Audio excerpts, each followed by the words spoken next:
Good morning. बैठे।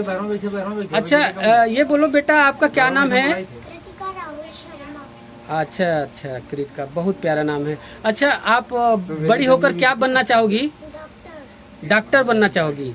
अच्छा, पढ़ाई लिखाई अच्छे से कर रही हो?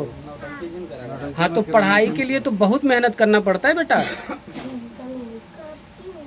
करती हो ना? कितने में पढ़ रही हो बेटा? फर्स्ट में। अच्छा, इंग्लिश सब आता है? ABCD 1 2 ये सब पूरा आता है? अच्छा।